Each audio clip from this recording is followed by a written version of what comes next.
Tot.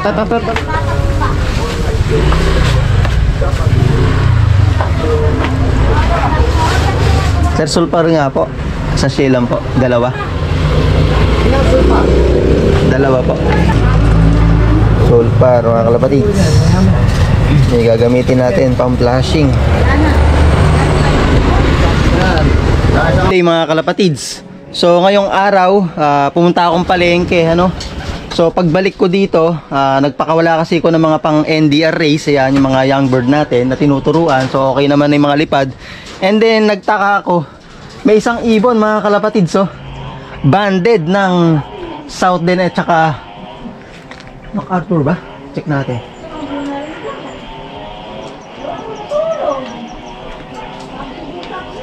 Ay, tinanggal mga kalapatids yung ano, MacArthur band. So ito yung isa natin. Teka, hulihin natin. So ito mga kalapatids, yung ibon na bumalik, ano. So pagkakaalam ko, second lap o third lap to nawala. Ito yung ibon natin na first lap cut off, second lap cut off, and then nung alam ko, tama, third lap. So kinarga natin, tatlo sila. Yung dalawa lang nag-clock, yung live. Tapos siya nga yung hindi umuwi. So ngayong umaga, galing nga palengke, bumili tayo ng sulfur, not sponsored. So pag tingin ko dito sa landing board, andito siya. Ayan, tinanggalan nga lang. Ay, hindi. Ba't ganun yung ring? Ay, hindi sa atin to. Hindi sa atin to, mga kalapatids. Kamukha lang niya. Kamukha lang niya, oh. Kamukha lang ng ano, South ring. Hindi sa atin to. Pero pabalik-balik dito. Ayan, north nakalagay eh. Kala ko eto, hindi pala. But dito bumababa, dito bumabaksak. Ayun, oh, halos kamukha nung ano, nung South ring. Kala ko kumupas lang. Pero nakalagay kasi dito is north. Ayan, oh. Hindi sa atin to, mga kalapatids. Dinala ko pa naman yung ano natin, yung logbook. Ito. So hindi, mga kalapatids. 6'7" yung pisa. So hindi sa atin to. Kamukha kasi ng ibon natin na ano, na white feather. Ayun, oh. Kita nyo, meron siyang puti sa pakpak. So akala ko sa atin. So hindi pala, mga kalapatids, oh. And then buong akala ko nga ano, tinanggalan ng MacArthur dahil kamukha ng ano, pang south natin, oh.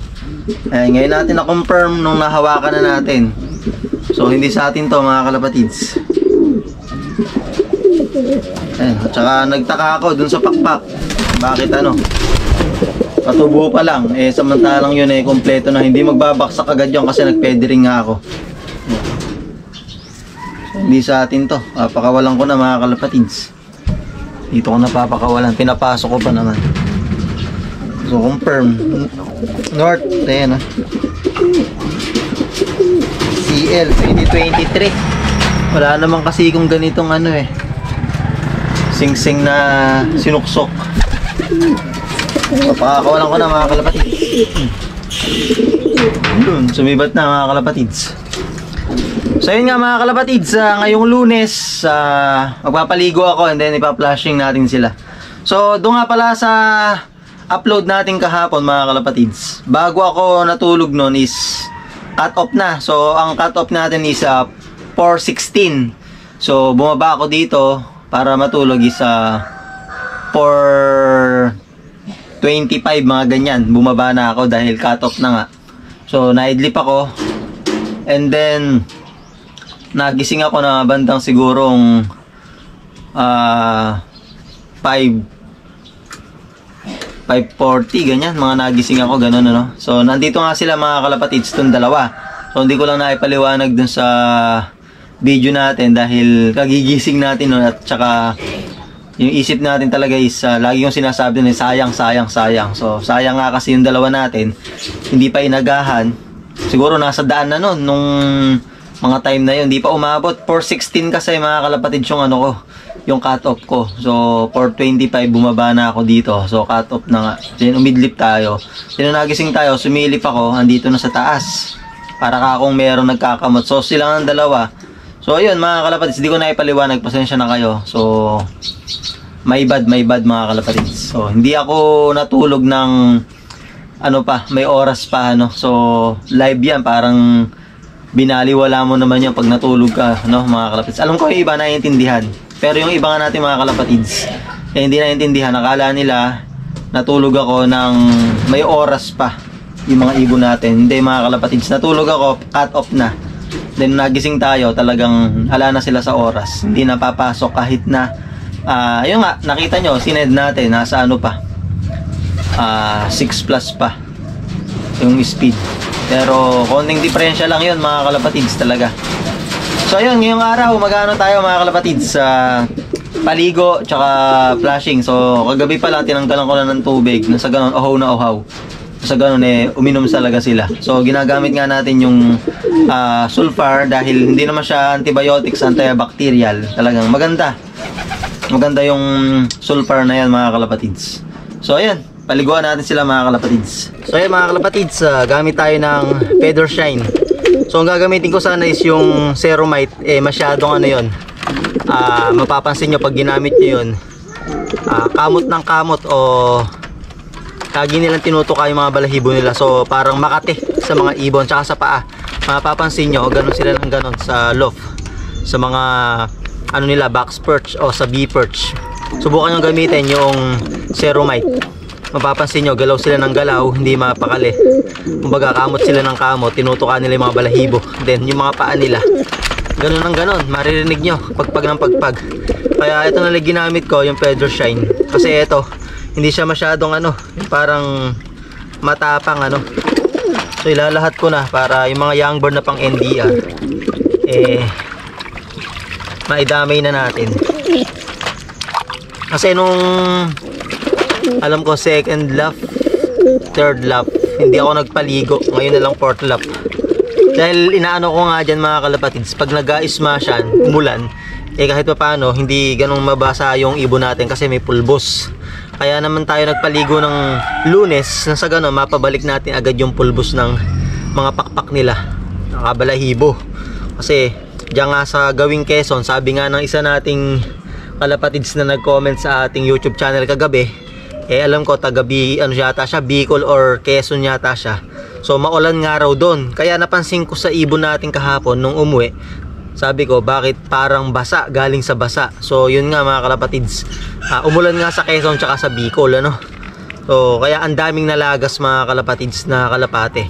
So nakakalungkot nga lang, hindi napasama yung dalawa nating ibon sa mga nag-daybird. Nag-daybird naman yung ibon natin, ibig ko sabihin hindi nasama sa mas maaga na umuwi yung mga ibon natin. Kaya ayun, na-cut off mga kalapatids. Sayang. So bawi tayo. Kasi last 2 laps pa, marami pang pwedeng mangyari. Malay natin, swertihin pa tayo. 'Di ba? So matuloy sana yung Tacloban, sa ganun mas maganda ang laban.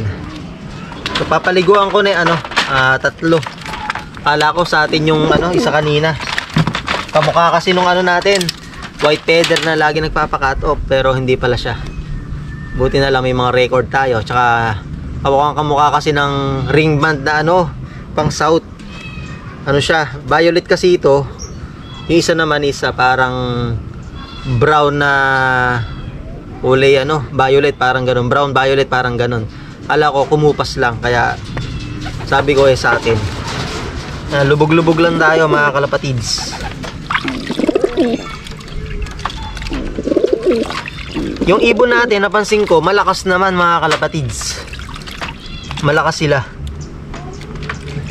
Ayun umipiglas pa kasi makikita mo sa ibon pag malakas. Pero pagka mahina, hindi mo makikitahan ng sigla yan. Tsaka malakas silang kumain mga kalapatids. Hindi ko muna sila binusog na yun. Kumbaga, konti lang. Takal lang.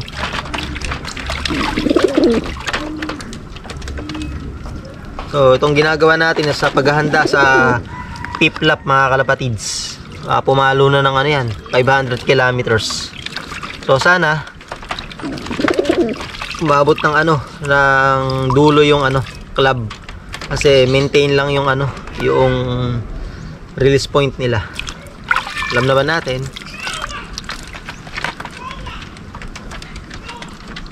Dahil kahapon din, unang pansin ko sa kanila mga kalapatids, sabi ko walang putik. So sabi ko maaring nagkaputik tapos nadaan sa ulan, nawash. So hindi natin alam mga kalapatids yung senaryo kahapon, pero nanghihinayang nga tayo dahil live sila.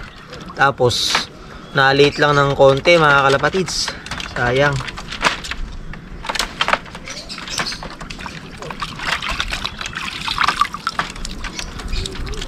Ito, nagamit ko na itong Feather Shine na to eh. Hindi siya masyadong hindi sila nagkakate o nahapdian. Kasi yung Ceromite nga is masyadong para matapang. Then kamot sila ng kamot, yung paa nila talagang ginagalaw nila.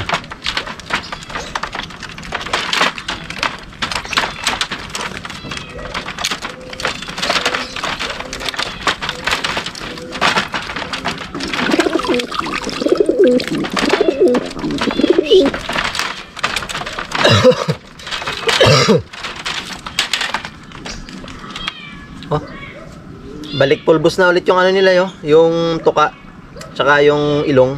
Di tulad kahapon, pink na pink yan.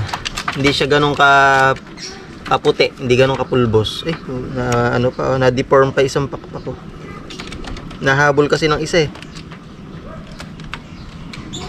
Munti ka pa maputol.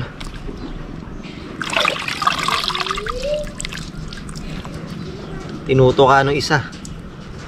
Matapang isa nating kake.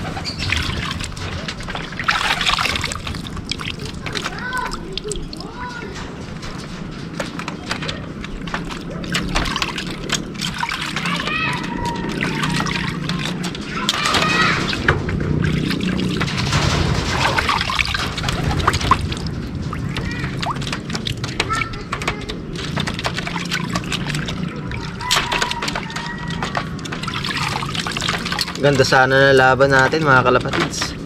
Hanggang ngayon naghihinayang ako. Pansin nyo sa video ko kahapon, abot ang sayang na sayang. Lagi ko sinasabi sayang.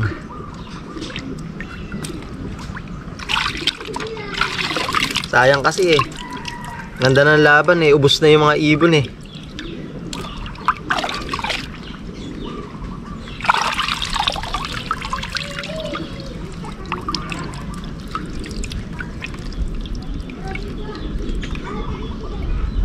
Mas lalo niyan mga kalapatids. Ubos na ibon, baka pumalo na lang sa 2,000 ibon. So makikita natin pagka dating ng loading na naman.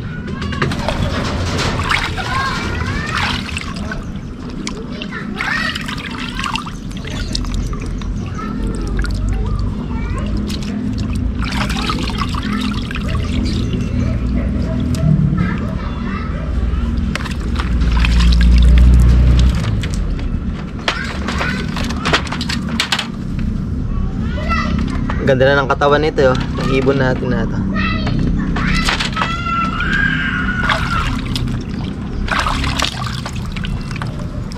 Ito yung naglusaw mga kalapatids, yung umikot yung ulo. Pero ang ganda na recover. 2 beses na tayo nakakapagpagaling ng may baliling. Ito talagang hindi pa ganun kalala pero bumabaliktad na rin. So ginawa nga natin paligo sa umaga katulad nito. Paligo, pwedeng force bath, pwede naman yung sprayan mo lang ng hose na medyo parang ulan lang. And then sulpar. Bigyan mo ng sulpar hanggat di bumubuo yung dumi. Huwag mong titigilan sa sulpar. Then sa umaga, isang ideal or victory. Sa hapon, pagkakain, bigyan mo ng isa pang ideal or victory. Dire-diretso lang hanggang sa bumuoy dumi.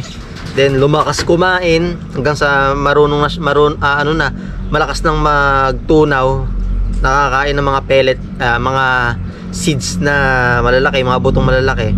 So goods na. Pag nakita mo ng senyalis na buo na yung dumi, hindi malakas nang kumain, ilipat mo kung saan siya lumaki o yung dati niyang lop, kasi mas mabibilis yung niya pag-recover.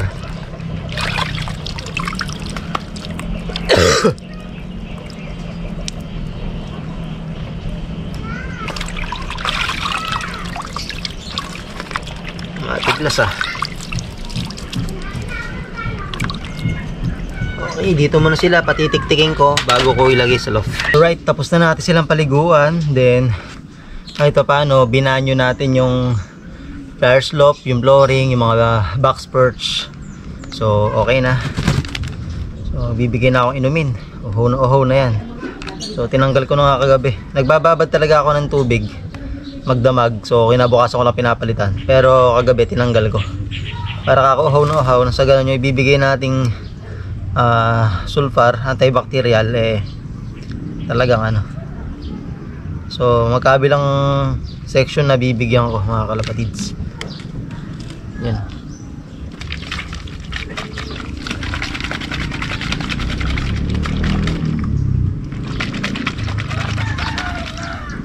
Parang ano, parang Selectrogen, yellow na yellow.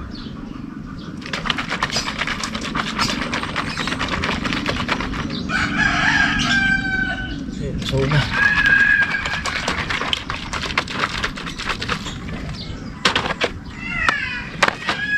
So nakakaubusan din ng sulfur dahil nasubukan ng iba, talagang effective.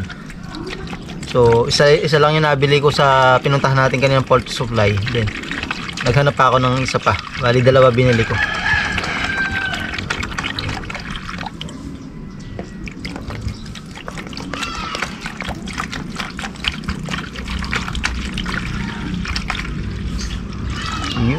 Okay. Bibigyan na natin mga kalapatids.